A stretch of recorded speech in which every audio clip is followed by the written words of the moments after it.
কষ্ট হচ্ছে আপনাদের? সারাই থাকবেন তো ইনশাআল্লাহ? আপনারা সারাই থাকেন, আমি একটু পরে চলে যাবেন ইনশাআল্লাহ।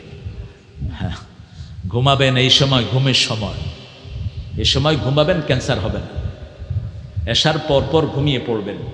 ব্রেনে একটা টোন আছে, একটা রস। এশার পরে যারা বাতি নিভিয়ে দেয়, এই বাতিগুলো হলো ক্যান্সারের বন্ধু। এদের ব্রেনে এই রসটা সঞ্চালন করে। অন্ধকার না হলে রস আসে না। এই রস যখন ব্রেনে ঢুকে, ক্যান্সারের সব জারমগুলি কি হয়? মারা যায়।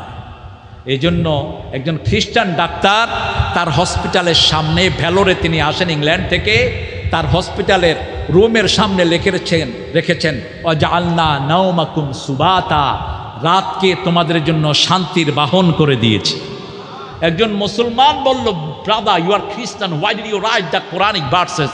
তুমি খ্রিস্টান, তুমি কেন এখানে কোরআন লেখলা? বলছে this is the solution of cancer. এই আয়াত না মানার কারণে আজকে ছেলে মেয়েদের অজস্র হারে ক্যান্সার হচ্ছে। তিনি বললেন, রাতটা দিয়েছে আল্লাহ ঘুমানোর জন্য। তোমাদের নবী আলাইহিস সালাম কখনো এশার পরে কোনোদিন কথা বলেন নাই, এশার পরে কখনো কোনো মাহফিল করেন নাই। কানা ইয়াকরাহুন নাওম ক্বাবলাল ইশা ওয়াল হাদিস বা'দা, বুখারীর বর্ণনা।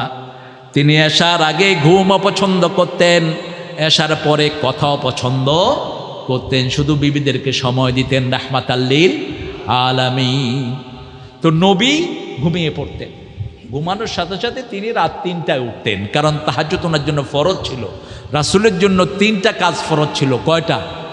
যেটা আমাদের জন্য ফরজ না। 1, দাঁত মাজা কি ছিল? কথা কন না, আরো জোরে বলেন। 2, তাহাজ্জুদের নামাজ আমাদের জন্য কি?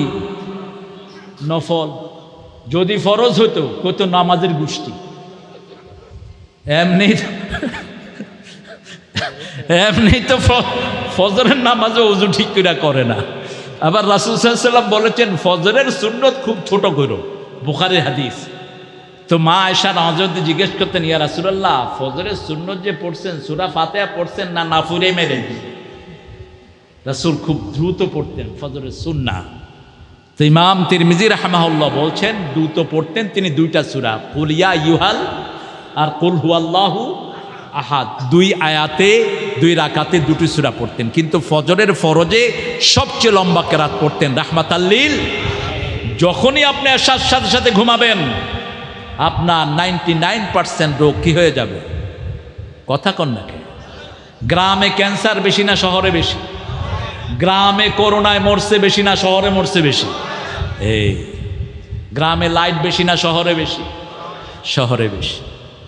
গ্রামের মানুষেরা হলো ছাড়া মুরগির মতো, আর শহরের গুলো হলো ফার্মের মুরগির মতো। ঘর ছাড়া যাওয়ার কোনো জায়গা নাই। আর গ্রামের পোলাপান তো ঘুম থেকে উঠে লুঙ্গি ছাড়াই দৌড়। কদ্দুর গিয়া দেখে যে লুঙ্গি নাই, কয় লুঙ্গি কই রাতে হুছে যে লুঙ্গির খবর নেই। এরপরে এখন তো চারিদিকে পানি, গোসল বোধহয় করে না। কথা কন না? আমি নিজে করেছি, লুঙ্গি খুলে গোসল করছি ক্লাস 3-তে। তখন আব্বা এসে ঘাড়ে ধরছে, গোসল কয়বার করছো? কইলাম আব্বা এই যে লুঙ্গি শুকনা। আসলে গোসলের সময় কি ছোটকালে লুঙ্গি থাকে? আপনারা ভদ্র, আপনারা রাখছেন হয়তো। একজন লোকও পাওয়া যাবে না যিনি লুঙ্গি বারবার ভিজাইছেন আর গোসল করছে। রাসূল সাল্লাল্লাহু আলাইহি ওয়াসাল্লাম সন্ধ্যার সাথে সাথে ঘুমাতেন। তাহলে চোখকে হেফাজত করতে হবে ঘুম দিয়ে, আর চোখ দিয়ে খারাপ জিনিস দেখা যাবে না। চোখ দিয়ে নিজের লজ্জাস্থানের দিকে তাকাতে নিষেধ করেছেন রাহমাতাল লিল। বুখারীর হাদিস, তোমার লজ্জাস্থানের দিকে তুমি তাকাও না। মা আয়েশা রাদিয়াল্লাহু আনহা বলছেন, আমার লজ্জাস্থানের দিকে কখনো রাসূল তাকান নাই, আমি ওনারটার দিকে তাকাইনি। ডান হাত দিয়ে নিজের প্রাইভেট অঙ্গকে ধরতে নিষেধ করেছেন রাহমাতাল লিল আলামিন। হ্যাঁ, একান্ত যদি অসুস্থ হন সেটা ভিন্ন কথা।